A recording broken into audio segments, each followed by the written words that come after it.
sua Bíblia. Primeira carta que escreveu o apóstolo Paulo à igreja de Coríntios, capítulo 5, versículo 1 até o versículo 5. Primeira carta, apóstolo Paulo aos Coríntios, capítulo 5, versículo 1 até o 5, que diz bem assim a palavra do Senhor.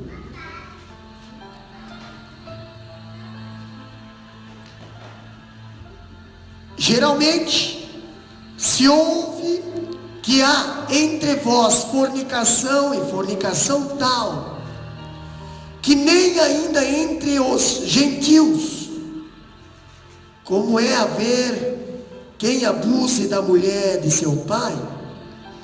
Estais inchados, e nem ao mesmo vos entristeceste, por não ter sido dentre vós tirado quem cometeu tal ação? Eu, na verdade, ainda que ausente no corpo, mas presente no espírito, já determinei, como se estivesse presente, que o tal ato praticou, em nome do Senhor Jesus Cristo, juntos vós e o meu espírito, pelo poder do nosso Senhor Jesus Cristo, seja entregue a Satanás para a destruição da carne, para que o espírito seja salvo no dia do Senhor Jesus Cristo. Podeis assentar. Tema de hoje: igreja numa cultura em decadência. Pastor, a igreja de Coríntios estava vivendo numa cultura em decadência. E Paulo, no capítulo 5 de 1 Coríntios, fala sobre a doutrina da disciplina na igreja. Tá? Muitos não gostam quando se fala de disciplina, mas está na Bíblia. 1 Coríntios é uma carta pastoral, é uma carta endereçada à igreja. E quando eu vejo o exercício da disciplina na igreja, eu vejo Paulo falando sobre a doutrina da disciplina na igreja, e esse não é um assunto fácil nem popular, mas é necessário. Onde não há correção nem disciplina, não há amor responsável. O fracasso da disciplina hoje pode ser explicado em parte porque estamos ligando o alarme contra um incêndio depois que o fogo já se alastrou. Pessoas começam a se cuidar depois que já tem a consequência acontecendo. Entendeu? Espiritualmente, carnalmente, financeiramente, em todas as áreas, as pessoas só começam a se cuidar depois que tem um prejuízo. Lembra-se do sacerdote Eli, que julgou Israel 40 anos? Ele é denunciado por honrar mais os seus filhos do que o Senhor. Está na Bíblia isso, pastor? Está na Bíblia. 1 Samuel capítulo 2, versículo 29. Diz bem assim: porque deis coices contra o sacrifício e contra a minha oferta de manjares, que ordenei na minha morada, e honras a teus filhos mais do que a mim, para vos engordardes do principal de todas as ofertas do meu povo de Israel. Falta de disciplina é sinal que você dá mais honra ao indisciplinado do que a palavra de Deus. Pastor, o amor de Eli por Ofni e Finéias, seus filhos, foi talvez um amor intenso, mas não responsável. Por quê? Por isso seus filhos se perderam.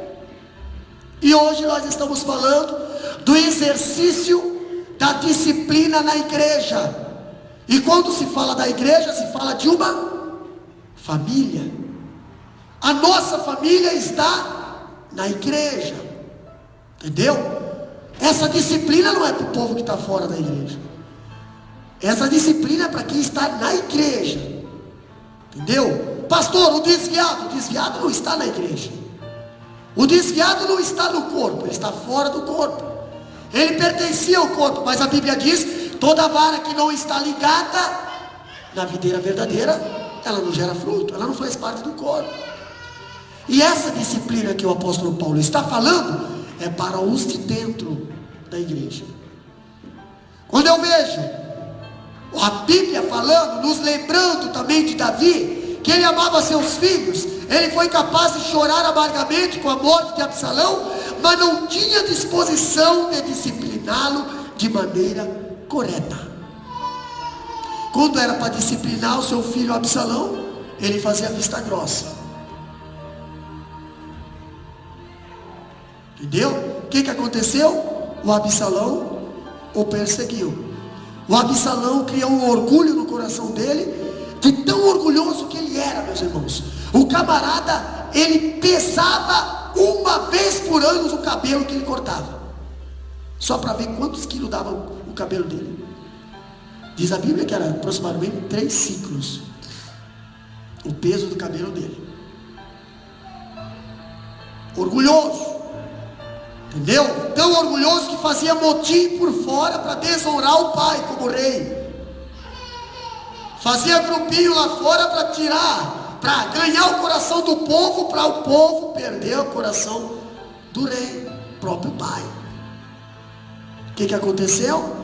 Deus usou uma jumentinha, um jumentinho, né? Deus usou uma mulinha, e essa mulinha levou Absalão até debaixo de um carvalho, e naquilo que ele tinha orgulho, ele morreu empendurado pelos seus cabelos. Entendeu? Quando eu falo, está lá em 1 Reis capítulo 1 versículo 6, falando sobre Davi e sua irresponsabilidade de indisciplinar sua casa. Ali diz: e nunca seu pai tinha contrariado, dizendo: por que fizesse isso? E era este também muito formoso de aparência e agite, o tivera depois de Absalão. Mas nunca Davi questionava as coisas erradas que o filho fazia.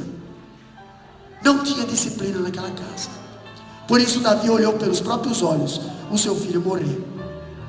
Hoje a falta de disciplina, tanto na casa quanto na igreja, nós vemos pessoas indo à morte de passos largos.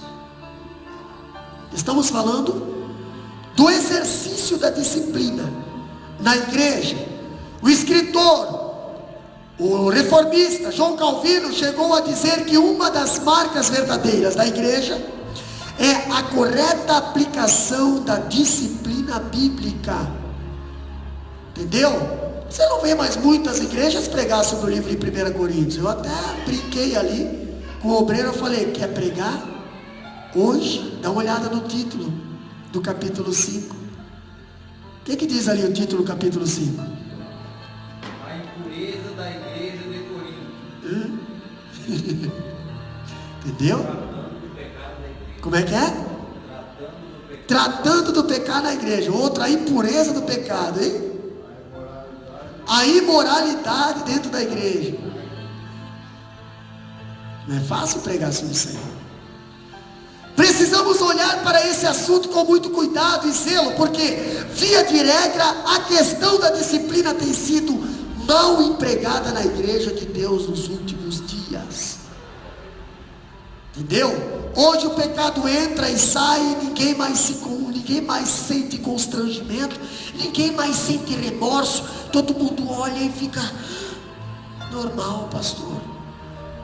Normal o crente sair da igreja e ir para outros lugares. Normal o crente participar de algum culto pagão lá. Normal o crente, isso é normal, pastor. Envolve amizade, mas o crente não pode se contaminar com esse mundo. Entendeu? Se ele tem que abandonar pai e mãe, como nós aprendemos segunda-feira, imagina o que não vai ser dos escarnecedores, que muitas das vezes nós temos eles como amigos, e são os que mais jogam na nossa cara. Crente faz isso? E aí, crente? E aí? Né? Pastor, quando a Bíblia fala, em alguns lugares os líderes fazem vista grossa ao pecado, tolerando, ao passando por cima de situações que trazem desonra ao nome de Deus, escândalo aos olhos do mundo. Esse foi o erro da igreja de Coríntios. Mas existe também o risco de se aplicar a disciplina sem amor e com rigor excessivo. Não adianta nós se preocupar em aplicar a disciplina. Nós temos que se preocupar também em não ser excessivo na disciplina. Porque os fariseus eram excessivos na disciplina. Eles não tinham misericórdia. Entendeu? Tanto é que Jesus veio e disse assim, aprendei de mim que sou manso. Eu sou manso e humilde. Entendeu? Tem muita gente ali que quer aplicar disciplina, mas não tem mansidão, não é humilde, quer só aplicar. É que nem Isaías. Isso aqui pregou aqui faz tempo. Isaías só gostava de ai de ti, ai de ti, ai de ti, ai de ti. Até que um dia ele se encontrou com Deus, com o anjo foi lá e pegou uma brasa do altar dele, queimou os lábios dele e disse, ai de mim. Pois é, por que demorou para ele olhar para si? Isaías capítulo 6. É fácil nós olhar. Nós temos que olhar aqui. Deuteronômio 6 diz bem assim, Deus falando para Moisés, essas palavras que hoje te ordeno, primeiro está no teu coração. Primeiro aplica em você. Depois tu inculcarás, intimarás na vida dos teus filhos. Quando diz aqui, muito da disciplina que é aplicada na igreja, ou nas igrejas hoje, é aplicada em cima de usos e costumes, meus irmãos. Usos e costumes não é doutrina. Você pode ver que aqui na Austrália, alguns costumes são diferentes do Brasil. Entendeu? Alguns costumes de nós servir a Deus é diferente dos costumes do Brasil. Por exemplo, aqui na Austrália nós não conseguimos ter escola dominical, porque nós não temos a igreja. Né? Aqui na Austrália você pode ver que a cultura australiana é mais decente que a cultura do Brasil. Cultura, usos e costumes. Nós temos que separar usos e costume. Pastor, por que não pode? Tem que ter uma base bíblica. E se tiver base bíblica, ai de ti se estiveres fazendo, o ai de mim. Entendeu? Muitas das coisas que nós ensinamos aqui é doutrina, não é costumes, não é religião, não é placa de igreja. Pastor, por que não pode fazer isso? Por que nós não fazemos isso? Porque está na Bíblia. Se não está na Bíblia, nada te condena. Mas a Bíblia diz, nós vamos passar mais para frente no livro de 1 Coríntios, quando diz assim, tudo eu posso, mas nem tudo me convém. Mas eu aprendendo, conhecendo a verdade, eu acabo sabendo o que eu posso, o que eu não posso, o que vai me enfraquecer e o que vai me fortalecer. Tem coisas que não te matam, mas te colocam um vírus. Tem pecado que te mata na hora. Agora tem pecado que é um vírusinho, ele vai te enfraquecendo. O próprio apóstolo Paulo fala, porque há muitos entre vós. Entendeu? 3 estágios de pessoas em pecado: pessoas fracas, pessoas doentes e pessoas que já tombaram. Quando eu vejo a palavra de Deus falando, eu vejo a igreja numa cultura em decadência. A igreja está inserida numa cultura em decadência. Essa não era apenas uma realidade da igreja de Coríntios, mas também é a condição da igreja contemporânea nos dias de hoje. Está em decadência. Está em decadência. É só você sair ali fora e dizer bem assim, ó, eu sou cristão. É só você sair ali fora e dizer, eu sou cristão. O pessoal vai dizer assim, não vem de fiado. Entendeu? Não vem de fiado. Ou vice-versa. A igreja é uma contracultura. O que quer dizer isso, pastor? Uma contracultura. Se lembra do Salmo 1:1? A Bíblia diz, bem-aventurado o homem que teme ao Senhor e não anda segundo conselhos dos ímpios. O homem que teme ao Senhor não anda na cultura dos ímpios. Então, o cristão, a igreja, é um povo chamado para andar contra a cultura dessa terra. Por quê, pastor? Porque a palavra de Deus diz bem assim: o mundo jaz. Então, se o mundo jaz no maligno, se você for querer andar na cultura dessa terra, você vai andar na cultura do maligno. Entendeu? Ainda falando, a igreja é uma contracultura dentro de uma cultura decadente. A sociedade secular não conhece os princípios de Deus, não ama os valores absolutos de Deus, nem está sujeita à lei de Deus. Agora nós vamos destacar alguns pontos interessantes. Primeiro, a sensualidade desregrada. Lá no capítulo 5, versículo 1, o apóstolo Paulo diz, o que diz lá? Lê lá para nós, do 1 Coríntios. Geralmente se ouve que há entre vós fornicação e fornicação tal, qual nem ainda entre os gentios. Olha só, meus irmãos, eu fiquei sabendo, o apóstolo Paulo não estava na igreja, estava em outra cidade. O apóstolo Paulo falou, eu fiquei sabendo que há aí na igreja fornicação, e ele frisa, fornicação tal. O que diz depois? O que diz depois? Qual nem ainda entre os gentios. Olha só, tem tanta fornicação dentro dessa igreja que chega a escandalizar até o ímpio. Você está vendo? Fornicação tal qual ainda? Nem ainda entre os gentios. Nem ainda há entre os gentios. Que escândalo para os gentios. Coríntio era uma cidade moralmente decadente. Em Coríntio estava um dos principais templos do culto grego, tá? Ali ficava o templo de Afrodite, aquela deusa da prostituição, a deusa grega do amor e do sexo.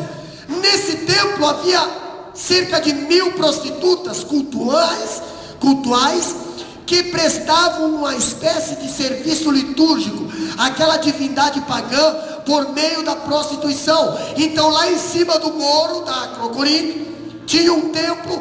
Naquele templo a deusa era Afrodite, e dentro daquele templo tinha aproximadamente 1000 sacerdotisas, que o ritual delas lá, o sacrifício delas lá era prostituição, era sexo, entendeu? E de noite, quando chegava de noite, essas prostitutas, essas sacerdotisas descia o morro e vinha tudo lá para a cidade. A cidade era uma cidade portuária, então estava cheio de viajantes. Então ali ela se prostituiu no meio da cidade. Era uma barbaridade. E essa era a cidade de Coríntio, e a igreja estava dentro dessa cidade. Agora, quando eu vejo o apóstolo Paulo dizendo que aquelas prostitutas desciam do templo para o cais onde os navios aportavam e mantinham relações sexuais com os marinheiros que chegavam diariamente de todas as partes do mundo. Nós já comentamos aqui no primeiro capítulo da cidade de Corinto qual foi o propósito do apóstolo Paulo ter investido naquela cidade. Agora eu vejo que da cidade de Corinto se levanta um mau cheiro da prostituição e de toda sorte de degradação sexual. Pensa, como é que não fica o nariz de Deus, espiritualmente falando, com o mau cheiro da prostituição que subia daquela cidade, né? Imagina. Agora eu vejo o apóstolo Paulo. Lá em Coríntio também ficava o maior monumento de Apolo. Quem era Apolo? Olha só, pastor. Apolo, uma figura que expressava a beleza do corpo masculino e sugestionava o povo à prática do homossexualismo. Vocês já viram essas estátuas gregas do camarada? Ele está com um prato assim. Porque todas as estátuas que vêm da mitologia grega, o cara está pelado. O cara é musculoso, bonitão, né? Mas é homossexual. Entendeu? É homossexual. O deus Apolo, ele era um deus que pregava o homossexualismo. Corinto era uma cidade profundamente marcada pelo homossexualismo. Imagina, prostituição e mais homossexualismo. O que não daria? Tá? E Paulo testemunha que muitos membros da igreja, agora vão começar entrar na igreja. Paulo testemunha que muitos membros da igreja haviam sido arrancados das caras dessas práticas. As mulheres haviam sido arrancadas dessa prostituição, se converteram e agora estavam servindo a Deus na igreja. Muitos homossexuais deixaram de ser homossexuais, foram libertos e estavam servindo a igreja cristã. Entendeu? Pastor, agora o que eu olho dentro dessa sensualidade desregrada na cidade? Eu vejo 3 níveis de degradação. 3 níveis de degradação. Corinto era a cidade marcada pelo adultério, está lá no capítulo 5, do versículo 9 a 10, até mesmo pela chantagem sexual dentro do casamento, tá? Lá no capítulo 7, 3 a 5, a sensualidade desregrada era, de certa forma, o pano de fundo dessa grave escândalo dentro da igreja. Era a base, tá? E a primeira coisa que nós vemos aqui sobre a sensualidade desregrada lá na cidade de Corinto, há outro aspecto que quero ressaltar. Veja, Paulo diz lá no capítulo 5, 9 a 10, lê lá para nós bem alto. Já por carta vos tenho escrito que não vos associeis com os que se prostituem. Está entendendo? Não vos associeis com os que se prostituem. Peraí, aí está vendo uma aliança de quem? De quem está dentro com quem está fora. Julgo desigual. Que mais? Isso não quer dizer absolutamente com os devassos deste mundo, ou com os avarentos, ou com os roubadores, ou com os idólatras, porque então vos seria necessário sair do mundo. O que Paulo está querendo dizer aqui? Não vos associeis, não vos associeis. Já em carta vos escrevi que não vos associeis com os impuros. Não está dizendo lá com o povo lá de fora, porque tem muita gente impura dentro da igreja. E o apóstolo Paulo está chamando a atenção, não é com o povo lá de fora, é com o povo de dentro da igreja. A disciplina é para quem está dentro da igreja. A lei é para quem está debaixo do jugo de Deus. E o apóstolo Paulo está chamando a atenção que não era para se associar com esse tipo de pessoa. Pastor, tinha pessoas dentro da igreja que eram impuros, que estavam impuros, na situação de impuros, tinha. E o apóstolo Paulo fala, não se associeis com esse tipo de pessoa. Entendeu?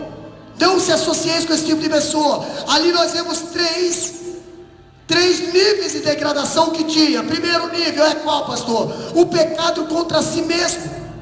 É o pecado da impureza. O segundo nível é o pecado contra o próximo, que é o pecado da avareza e do roubo. Terceiro é o pecado contra Deus, que é o pecado da idolatria. Ambos envolvem a prostituição. O homossexualismo envolve a avareza, envolve a idolatria, porque o homem é amante de si mesmo. Entendeu? A prostituição envolve o pecado contra si, contra o próximo e contra Deus. Entendeu?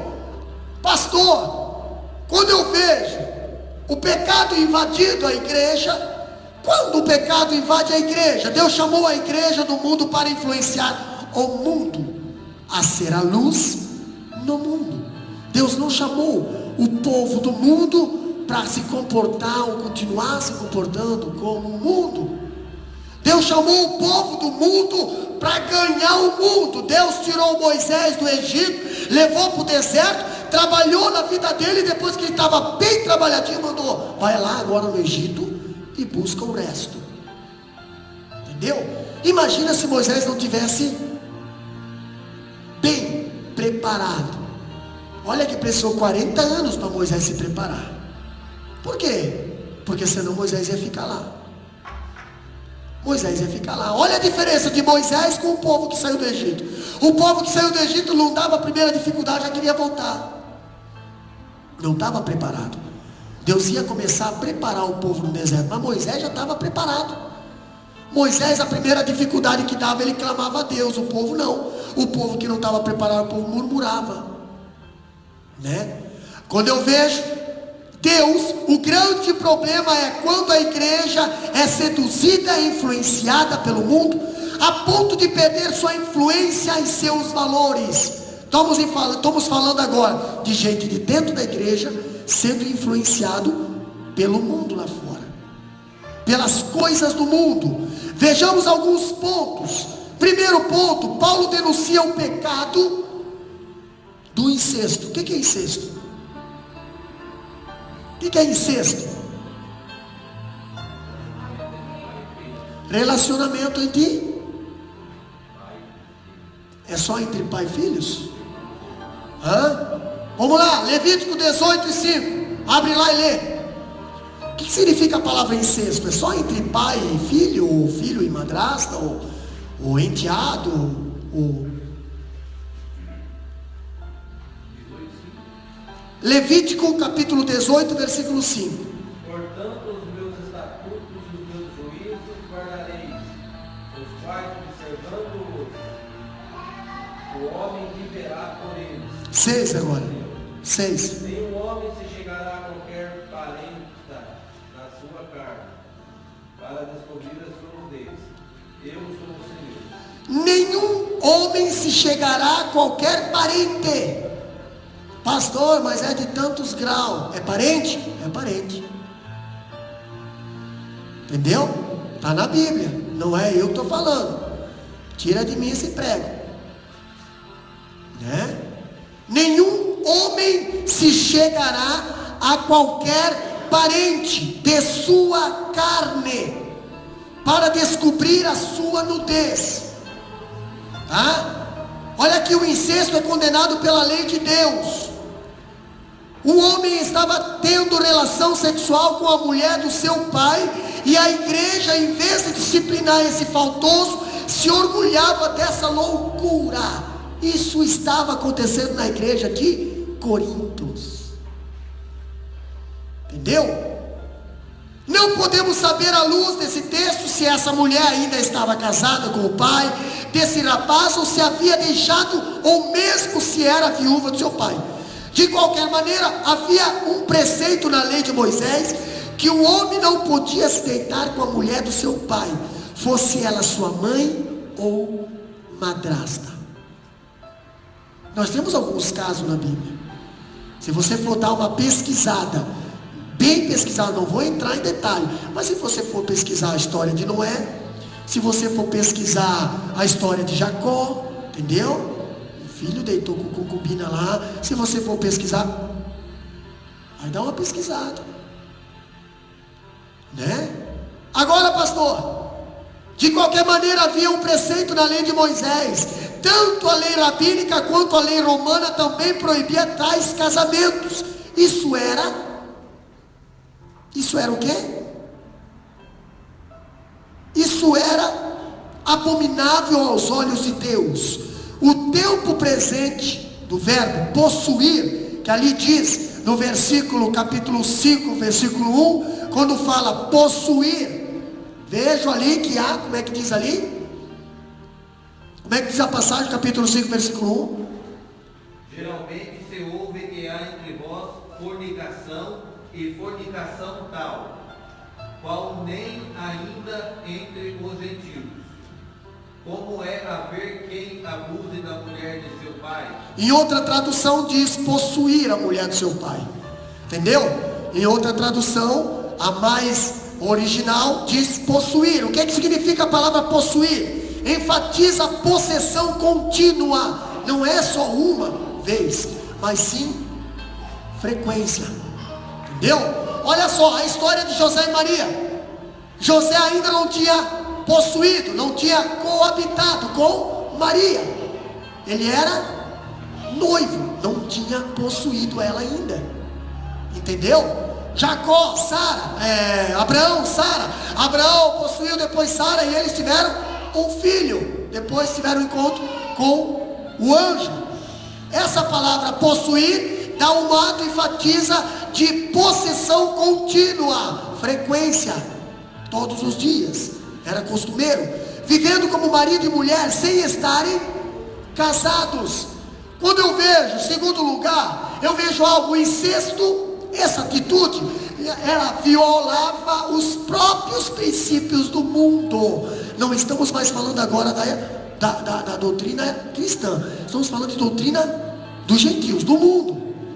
Quer ver? Capítulo 5, versículo 1 ainda, a imoralidade, que quer dizer porneia, que dali vem pornografia, um monte de derivados,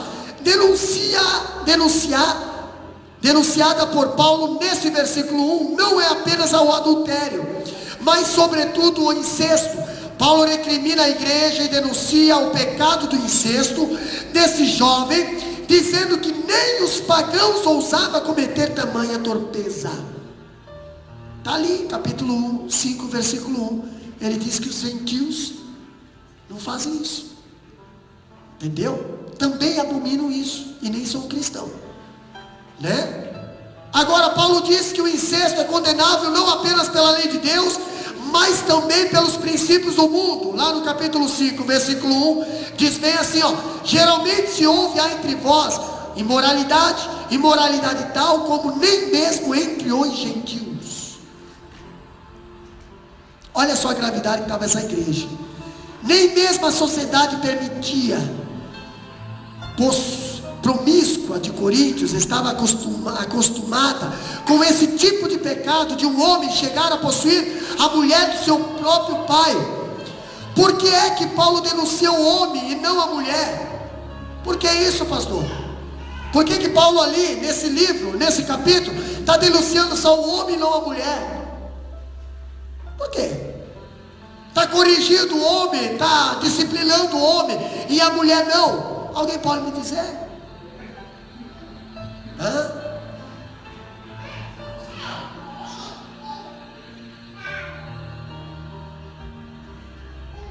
Todos os intérpretes da Bíblia praticamente aceitam o fato de que Paulo não está censurando essa mulher, como nós aprendemos na teologia pastoral 1, sobre a discriminação da mulher naquela época. Não, já estamos falando da igreja apostólica, depois de Cristo. Entendeu? Já estamos falando da mulher já como reconhecida dentro da igreja. Mas essa mulher aqui, pastor, ela não era uma mulher cristã, ela era uma mulher pagã. Quem estava pecando era o rapaz. Ele estava possuindo a mulher lá de fora, uma mulher pagã. Por isso que ela não tem como disciplinar. Ela nem faz parte do corpo da igreja, ela nem faz parte da membresia da igreja. Agora ele fazia parte da igreja, ele tinha que ser disciplinado, ele tinha que ser corrigido. Entendeu? Ainda falando, a disciplina eclesiástica não é para os de fora da igreja. Então não adianta, pastor, você tem que corrigir. Não é membro. Não é membro. O que eu posso é aconselhar, o que eu posso é conversar, entendeu? O que eu posso é evitar de dar alguma atividade. Eu não posso corrigir uma pessoa que não quer ser membro da igreja. Se é membro, está sobre debaixo do cajado. Se não é membro, não tem compromisso com a igreja. Entendeu? Agora, pastor, tem pessoas dando escândalo lá fora. Peraí, pergunta para mim se essas pessoas são membros da igreja.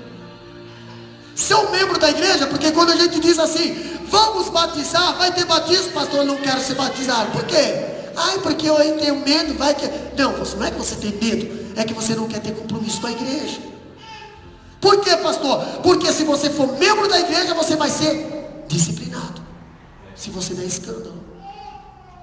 Agora, eu não posso disciplinar uma pessoa que não é membro da igreja. Eu não posso disciplinar uma pessoa que abandonou a igreja. Quando ela volta, pastor, quando ela volta, nós vamos tratar o caso dela. O pai vai tratar o caso dela. Olha a volta do filho pródigo. Antes do filho entrar em casa, primeiro o pai tratou o caso do filho. Vamos trocar as vestes, vamos botar sandália, vamos botar anel, antes de entrar dentro de casa. O pai não deixou entrar de qualquer maneira. Entendeu? Tem pessoas que saem da igreja, vai lá, faz o que quer lá fora, depois volta querendo e santo. Não, Senhor, vamos tratar o teu... Você era membro? Era membro, então vamos tratar o teu caso. Entendeu? Nós queremos observar para ver se você realmente está curado e liberto. Vamos trocar tuas vestes. Pastor, não é membro. Não é membro, não está sobre cajado de ninguém. É um congregado, não é membro. O membro é que está ligado em Cristo. Se está ligado em Cristo, a responsabilidade é do cabeça. Se não está ligado, o cabeça não tem responsabilidade dessa vara. Está seca essa vara. Quando a gente fala, pastor, ainda dessa pessoa, disciplina é para os membros da igreja. Paulo fala no capítulo 5, versículo 13: os de fora, porém, Deus os julgará. Os de fora, porém, Deus os julgará. Está lá no capítulo 5, versículo 13. Cabe-nos julgar aqueles que estão dentro da igreja e são membros da igreja. Aí sim, aí nós podemos julgar. Quando um crente peca, está pecando contra o conhecimento. Está falando de crente, está falando de membro. Se está pecando contra o conhecimento da palavra. Por quê, pastor? Porque a palavra está sendo ensinada, a palavra está sendo pregada, está sendo orientado. Se o camarada faz errado, está pecando com o conhecimento próprio, está pecando voluntário. Entendeu? E o pecado voluntário é um perigo. A Bíblia diz que não tem perdão. Quando você peca sabendo que é pecado, quando você faz sabendo que é errado. Entendeu? Quando a Bíblia diz aqui, o crente sabe que o pecado é errado, reprovado por Deus e danoso à saúde espiritual da igreja. Portanto, quando um crente se entrega ao pecado, o julgamento sobre ele é mais severo do que o ímpio lá fora. O julgamento de Deus para um crente é mais severo do que o julgamento para o ímpio lá fora. Por quê, pastor? Porque você conhece a verdade. Entendeu? Porque você conhece a palavra. Por isso que eu digo que vai ser doído para os desviados. Vai ser doído para aqueles que sabem e conhecem a lei, conhecem a palavra e estão lá fora. Para esses vai ser mais doído do que para os ímpios. Pastor, quando a atitude errada da igreja em relação ao pecado, qual é a atitude? Olha só, Paulo destaca 4 atitudes erradas em relação ao pecado. A primeira atitude é fazer concessão ao pecado. Fazer concessão, no capítulo 5, versículo 1. Lê para nós de novo lá, o que diz lá? Não, versículo 2. Meu versículo 2. Estais inchados, e nem ao menos vos entristecestes, por não ter sido dentre vós tirado quem cometeu tal ação. Olha o que o apóstolo Paulo está falando para a igreja de Coríntios. E contudo andais ensoberbecidos, e não chegasses a lamentar. Olha só, vocês se acham, igreja se acha só por causa da beleza, da estrutura, só por causa do poder econômico, só por causa da qualidade do som, da qualidade dos louvores, da qualidade do poder per capita. Vocês estão se achando, está cheio de pecado dentro da igreja, vocês estão fazendo vista grossa, estão ali se achando. Ei, vocês são inchados. O apóstolo Paulo fala que vocês não conseguem nem se lamentar mais. Não se lamentam, porque a Bíblia diz: não se conformeis com esse mundo. Vocês nem isso não estão mais tendo, estão tudo conformadinho. O apóstolo Paulo, 2 coisas estão provocando tristeza no apóstolo Paulo. Primeiro, é o fato da concessão do pecado. É você saber que tem pecado, é saber que tem pecado e você achar isso normal, né? Quer ver? Um membro da igreja chegou a ponto de cometer um pecado pior do que o pecado cometido no mundo, e os irmãos da igreja, ninguém se constrangiu, ninguém derramou uma lágrima, ninguém chorou, né? Meu Deus. No entanto, a maior tristeza de Paulo foi a reação e a atitude da igreja em relação ao pecado do jovem incestuoso. Paulo, ele ficou tão assustado, não só com o ato que o cara fez, mas com a atitude da igreja em se conformar com aquilo. O cara está em adultério, participando de tudo lá. E os irmãos: não, pastor, deixa aí, vamos lá. Não. Tira não. Faz não. Vai dar problema, mexendo em mim mesma. Né? Ainda falando, outro problema que Paulo detectou é não lamentar nem chorar pelo pecado. Está lá no capítulo 5, versículo 2. Vocês não chegaram a lamentar por causa desse ato na igreja. Às vezes a gente vê, pastor, alguém está lá sofrendo, passando dificuldade, tem 300 comentando da vida da pessoa e ninguém está lá chorando por aquela pessoa. Todo mundo quer saber da notícia, todo mundo quer saber o que aconteceu, todo mundo quer saber que está por dentro do caso. Ninguém quer derramar uma lágrima por aquela vida. É de lamentar, entendeu? É de fazer o sangue ferver. Por quê, pastor? Porque nós somos cristãos. Nós devemos derramar lágrima pelos necessitados. Nós devemos chorar pelas pessoas que precisam. Nós devemos sofrer por eles. A Bíblia diz: tomai as cargas uns dos outros. A Bíblia diz: chorai com os que choram, sorri com os que riem. Agora me diz uma coisa: a Bíblia não fala conformeis. A Bíblia diz: não se conformeis. Não se conformeis. Ainda falando, o grande problema que Paulo viu na igreja foi que os crentes não lamentaram o grave pecado do incesto cometido pelo moço. E a palavra grega, pentei, que é lamentar, aqui é a palavra chorar, o choro amargo de um funeral. Irmãos, o camarada, ele caiu. Sabe o que é cair? Ele caiu, ele cometeu um adultério, ele morreu na hora. O pecado de adultério é morte na certa, você morre na hora. E as pessoas olham para a pessoa como se ela tivesse vivinha. Certo tempo aí atrás teve um caso quase parecido com esse. Estava todo mundo dizendo: ai, Deus vai te abençoar, Deus vai te abençoar. Você é uma benção nada, você está morto. Você está morto, não tem como dizer, comentando lá na internet, vai dar tudo certo, foi Deus que preparou. Miserável, não é Deus que prepara isso. E eu me admiro as pessoas comentar, vai dar tudo certo, coisa que casal abençoado. Não é abençoado, irmão. Não é abençoado. Sabe o que é isso? É falta de palavra. Porque quem não consegue se constrangir com um jugo desigual, não adianta você dizer palavra de bênção, porque ela vai se transformar em maldição. E eu sentei algumas vezes no escritório e disse: não faz isso, não faz isso, não vai dar certo, não vai dar certo. E não deu. Não deu nem com a primeira, nem com a segunda, e bobear deve estar com a terceira. Por quê, pastor? Porque não adianta. As coisas feitas erradas não dá certo. E não adianta tapar o sol com a peneira.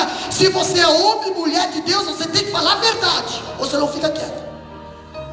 Agora você começar a lampuzar ali, não dá certo, irmão. A palavra de Deus, ela se transforma em maldição quando ela é mal colocada. Aqui a igreja estava se conformando com o pecado dentro da igreja. Estava dizendo assim: é uma bênção, é uma bênção, é uma bênção. Bênção nada, tem que ser tratado isso aí. Tem que ser tratado. A igreja tem que tratar. Quando eu vejo, pastor, estou falando de Bíblia, esse pecado deveria provocar em vocês uma dor tão grande, tão aguda e tão forte, quanto a dor que vocês enfrentam na hora do luto. Vocês deveriam chorar, porque o camarada, morreu. Quantas vezes nós choramos, às vezes? Por quê, pastor? Porque recebemos uma notícia, uma pessoa veio lá: pastor, aconteceu assim, e nós se desmanchamos, porque nós sabemos que isso ali doeu. Porque não atinge só o pastor, atinge a igreja, atinge o ministério, atinge o corpo inteiro, dá escândalo. E agora, irmão, agora nós vamos orar para que Deus te levante uma nova criatura. Você está disposto? Estou disposto. Então vamos lá então, e vamos começar a ressuscitar de novo. Porque o apóstolo Paulo diz: a alma ainda está nele, mas precisa levantar diferente.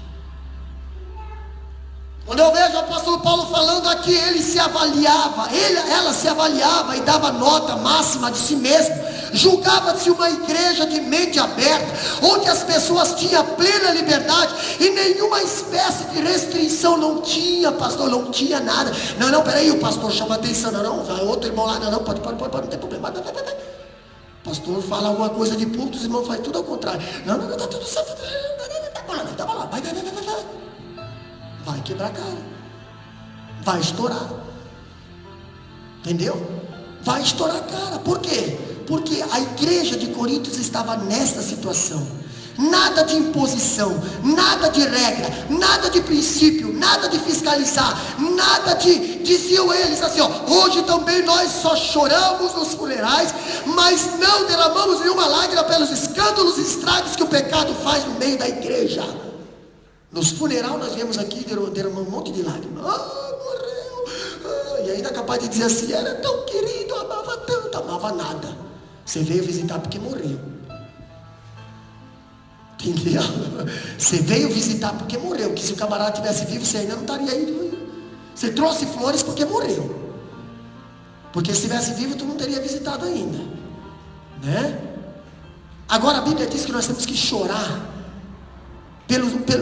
pelo estrago que o pecado faz, muitas das vezes numa vida, numa alma.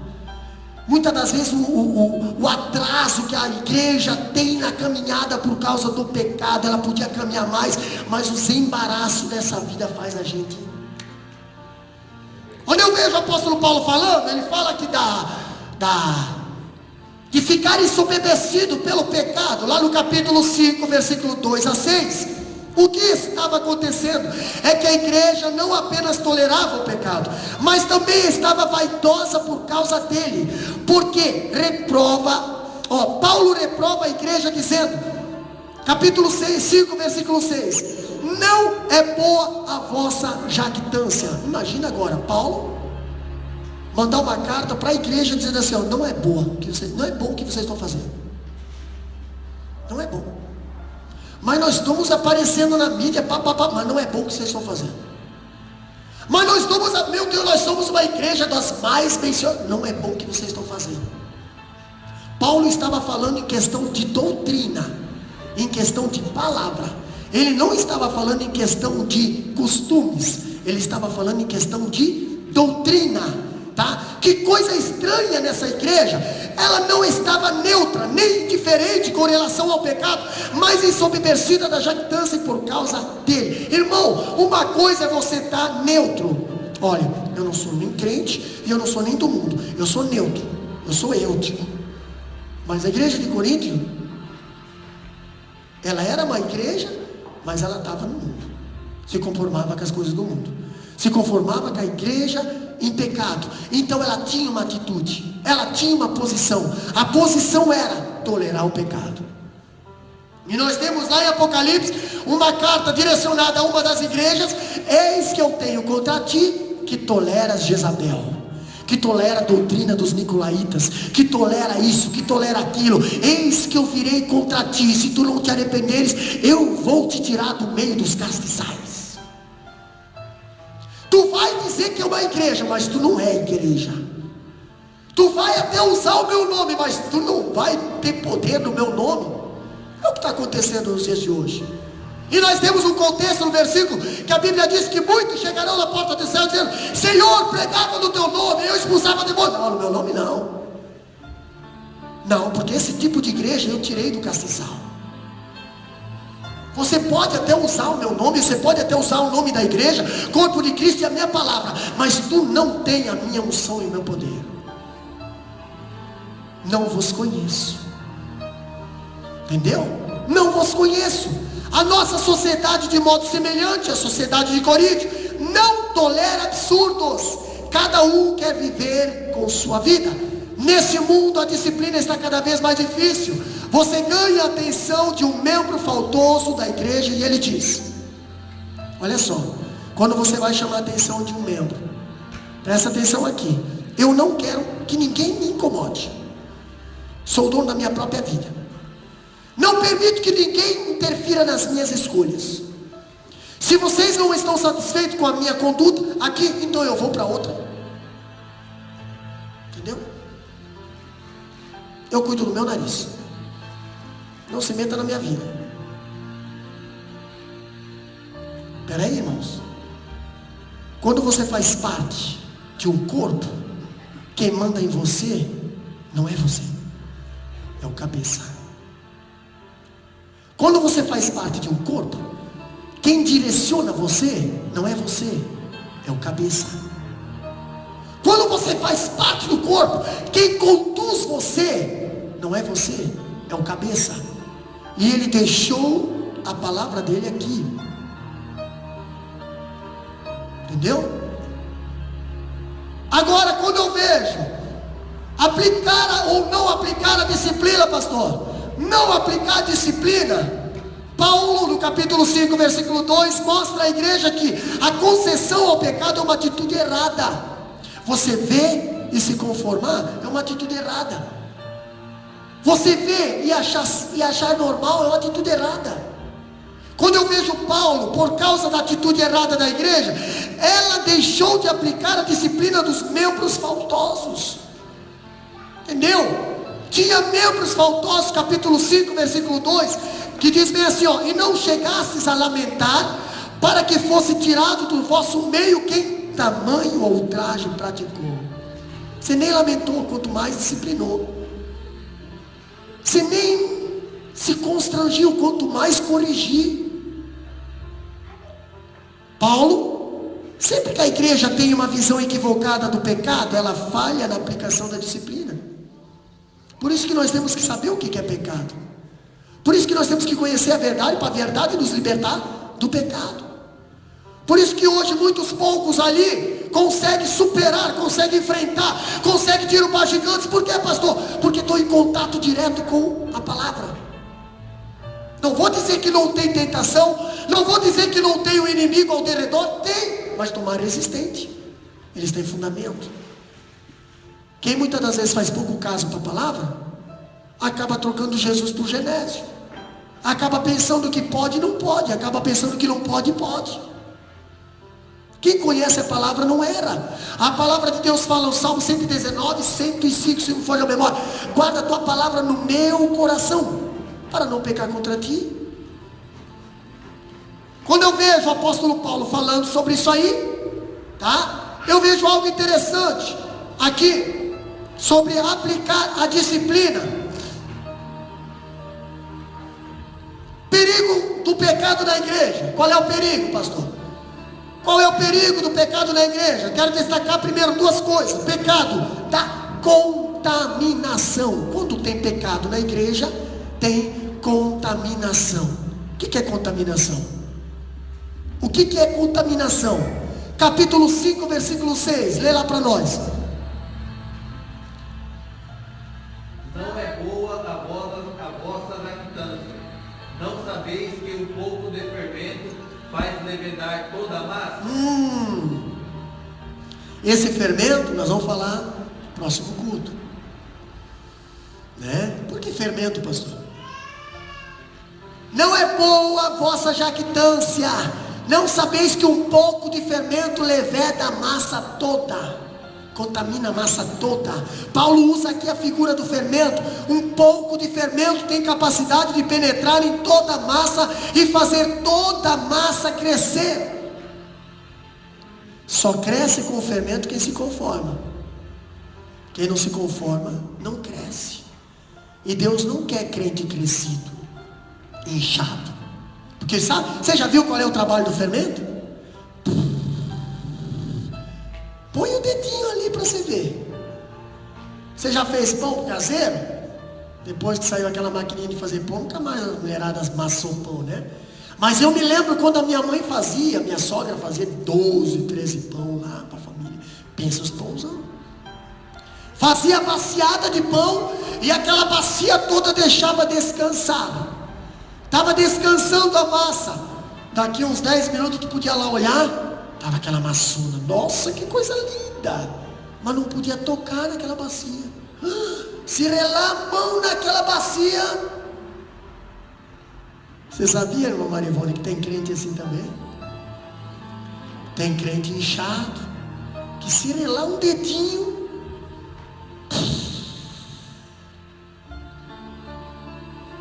Sabe qual é o problema?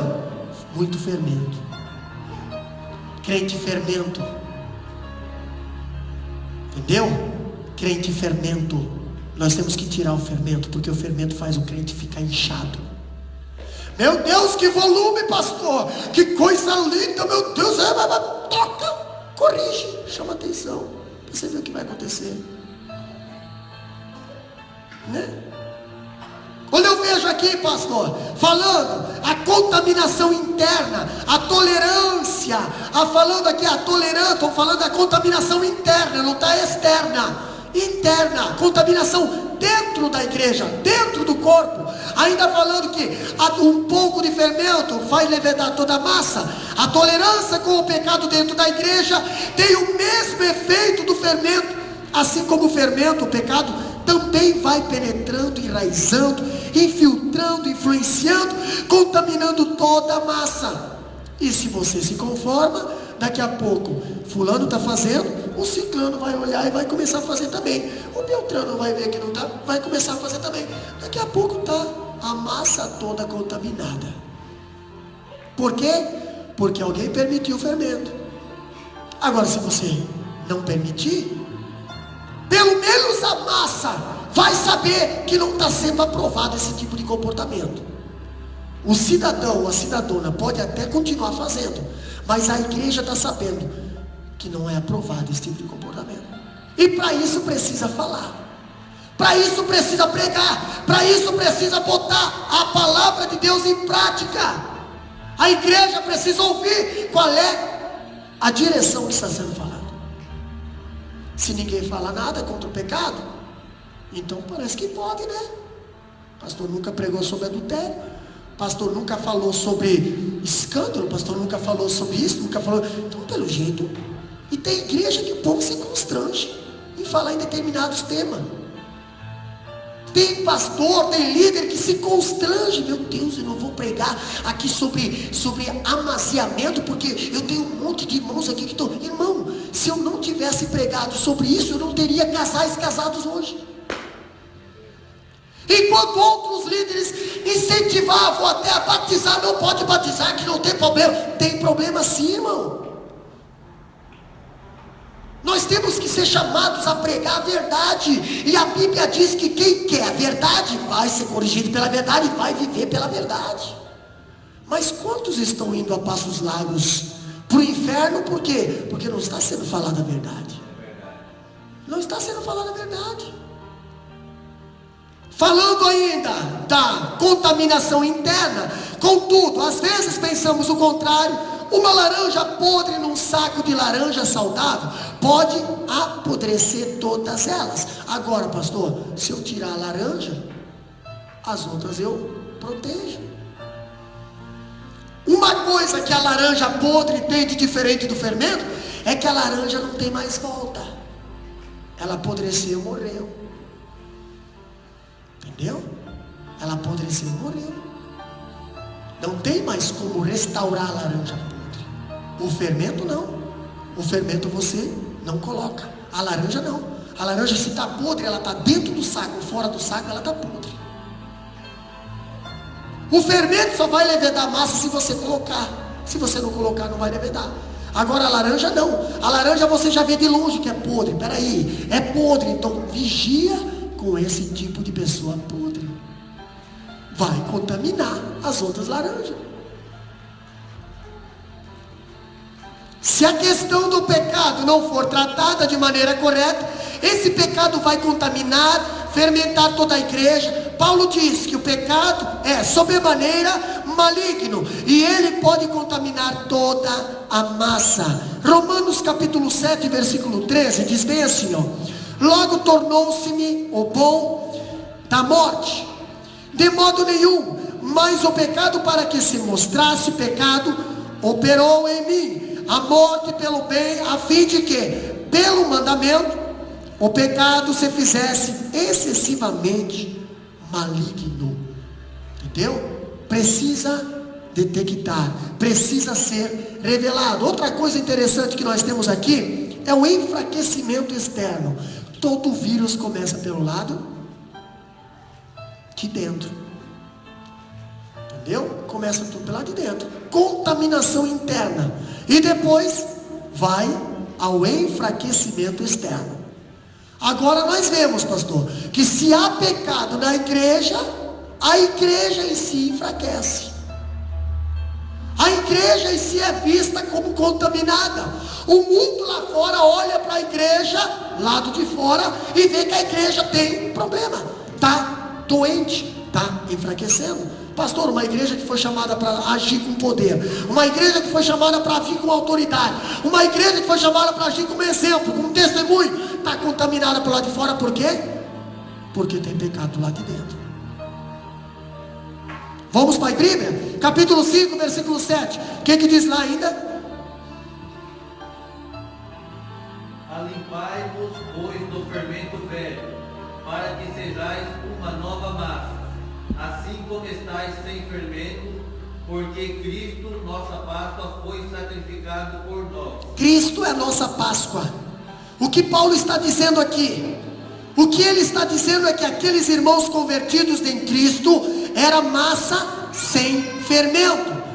Lá Nicodemos diz bem assim, ó: você precisa nascer de novo. Por isso o apóstolo Paulo fala: tirai o fermento velho. O fermento velho é as coisas deste mundo. Tirai para que você seja uma nova massa. Entendeu? Uma massa sem fermento, tá? Portanto, eles deviam lançar fora o fermento velho que estava ameaçando a igreja. Por que é que a igreja deveria jogar fora o fermento velho? Porque quando a igreja tolera o pecado, ela perde a santidade e a autoridade e o poder. O pecado destrói o testemunho da igreja. Por isso que há um enfraquecimento externo. Se está pecado, destrói o testemunho da igreja, algo externo. Por causa do pecado de Acã, entendeu? Acã escondeu uma capa, escondeu uma cunha e mais alguma coisa lá, e ninguém sabia. O povo de Israel todo sofreu. E Josué foi lá pedir para Deus: Deus, por quê? Por que nessa batalha contra a cidade de Ai nós não vencemos? E Jericó, que era uma potência, nós vencemos. Deus falou bem assim: tem pecado no meio do povo. E agora? Como é que eu vou descobrir? Vamos por oração, porque Deus revela. Pastor, se tem alguma coisa escondida, é só orar. Deus revela. Deus revela. E quando Deus revela, é batata, é na pinha. Não tem como você dizer não é, é e pronto. E se você fugir, você vai passar vergonha. É melhor você se arrepender do que você tentar tapar o sol com a paneira. Entendeu? Acã estava com a capa, a cunha escondida dentro da tenda dele. Dentro da tenda dele. E o que aconteceu? Josué foi orar. Josué foi pedir discernimento. E Deus começou a revelar: está na tribo tal. Lá vai Josué, separa a tribo. Agora está na rua tal. Está na rua tal, está na família tal. Pá, chegou na casa da pessoa. E aí, tem alguma coisa que é anátema de Deus aqui na tua tenda? Deus revelou que é aqui. Deus revelou que é aqui. Se Deus revelou, filho, não corre, porque vai piorar a situação. Entendeu? O interessante é que a mulher de Acã sabia que ele tinha feito isso. A mulher de Acã sabia que ele tinha feito isso. E ela não denunciou. A mulher de Acã sabia que Acã tinha roubado aquilo que era de Deus, e ela não denunciou. Aí chegou Josué na casa deles. E aí, foi feito? Você estava consciente? Tem aquela pessoa que diz bem assim: pastor, é o meu marido, né? Não é crente, minha esposa não é crente, eu sou obrigado a fazer. Irmão, você não é obrigado a fazer nada que é contra Deus. Nada. Você não é obrigado a fazer nada que faz botar em risco a tua salvação. Aquela mulher, ela sabia que Acã estava botando a família dela toda em risco de vida. E tanto é que morreu a família toda. Mas eu não fiz nada, eu não tenho nada a ver, foi ele que fez. Não, Senhor, você sabia que ele fez, você podia pelo menos ter chamado Josué. Josué, está acontecendo assim, assim, assim, lá na minha casa, eu preciso de ajuda. E Josué teria ajudado. Não, vou deixar quieto, vou deixar escondidinho. Aí quem sofreu? O povo de Israel sofreu. Vidas inocentes sofreram. A casa de Acã todinha foi apedrejada. Todinha, morreu a família inteira. O pai, a mãe e os filhos. Por quê? Por causa que toleraram aquele erro dentro de casa. Quantas das vezes tem morrido coisas, tem morrido pessoas, tem morrido ministério, tem morrido vidas, tem morrido almas lá na nossa casa? Por quê? Porque nós temos tolerado certas coisas dentro da nossa casa. Temos tolerado, pastor, quando deveria ser corrigido e disciplinado. Não, vamos fazer vistinha grossa. Tem que corrigir, tem que chamar atenção, tem que chamar. Ah, não, chama atenção. Chama atenção sim. Porque se não chamar atenção, eu que não quero ser cúmplice desse erro. E às vezes dói chamar atenção. Às vezes você sofre. Você é constrangido. Mas pelo menos a tua consciência com Deus está bem. Quando chegar o homem de Deus na tua casa, quando chegar o Josué mandado por Deus, revelado por Deus, que naquela casa tem pecado, você está consciente, mas você não está concordante. Você já estava desde o começo falando, eu não tenho a atitude de Davi, eu sempre estava dizendo que era errado, mas nunca me ouviram. Ao contrário do rei Davi, que a Bíblia diz que nunca chamou atenção, sempre tolerava.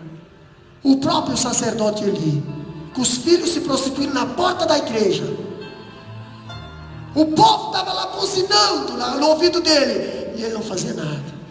Deixa lá. Falando ainda, quando eu falo aqui da disciplina, enfraquecimento externo, eu vejo algo interessante.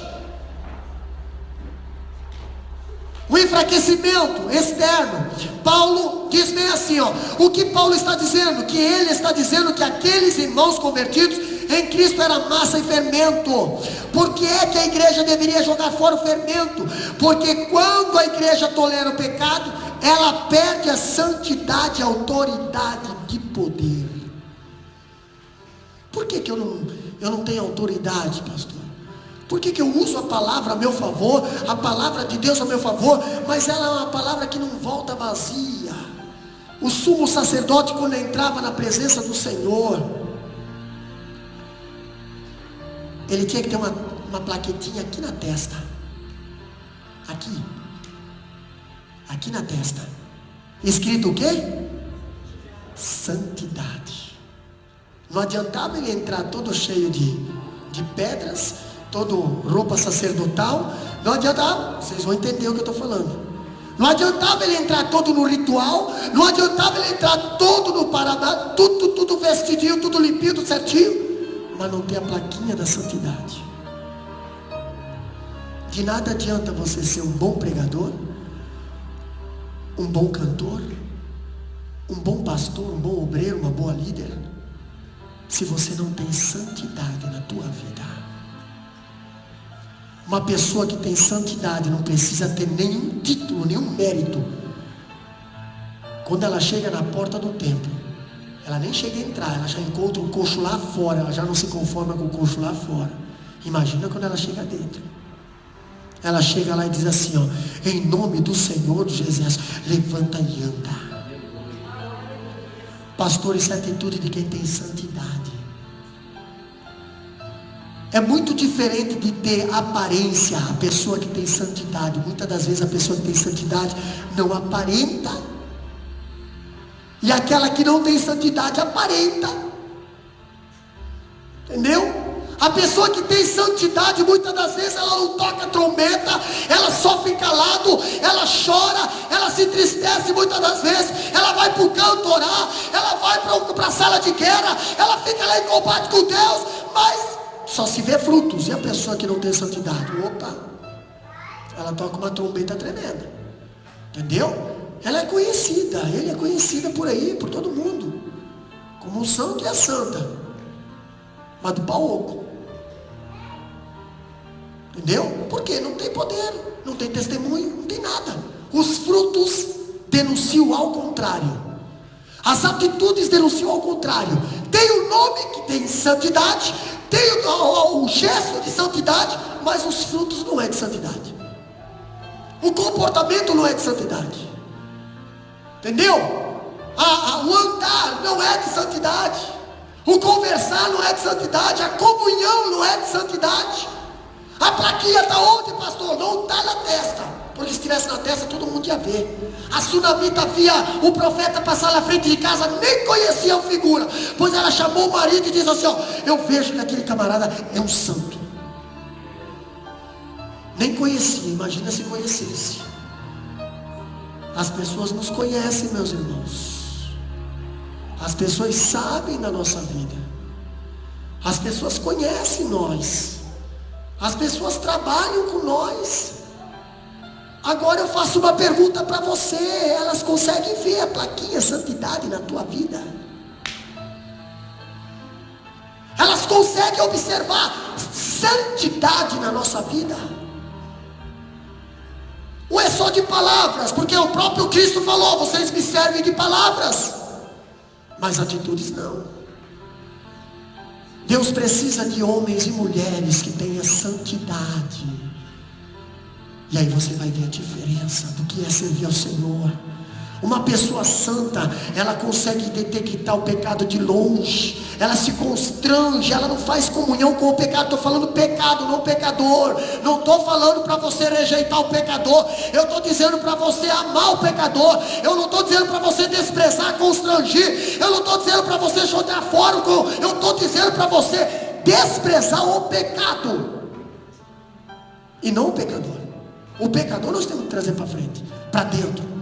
Pastor, e quando a palavra de Deus diz aqui, ó, que nós temos que lançar fora, entregar a Satanás, é um pecado.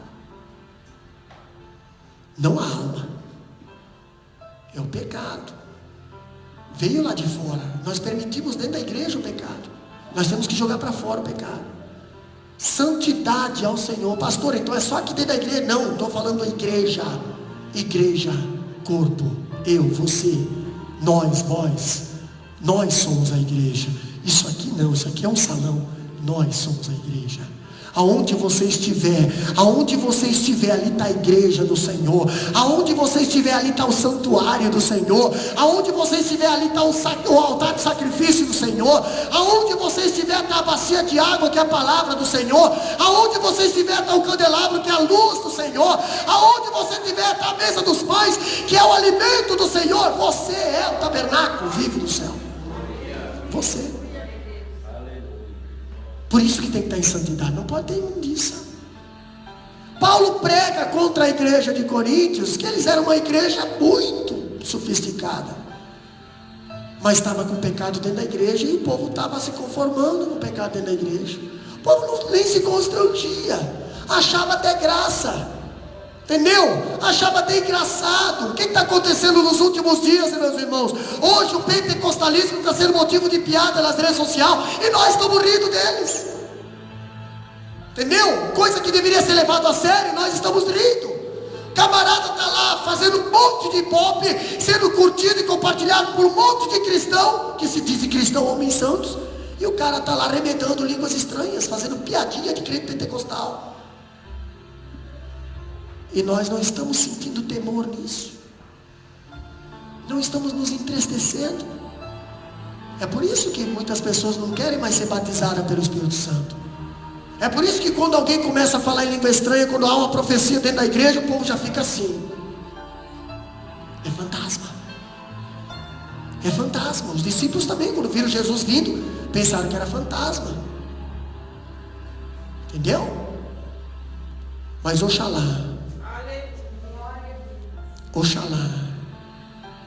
que a igreja possa cada dia mais se constranger com o pecado desse mundo. Oxalá que você possa sentir um remorso contra o pecado. Oxalá que você possa ver o pecado, possa detectar o pecado, possa chorar por causa daquela vida. Enquanto aquela vida não se transformar, enquanto aquela vida não se render, enquanto aquela vida não se libertar, você vai derramando lágrimas, porque a lágrima, uma lágrima já é uma mensagem diante de Deus. Sabe que Jesus, lá no Monte das Oliveiras, ele não derramou lágrima, ele derramou sangue.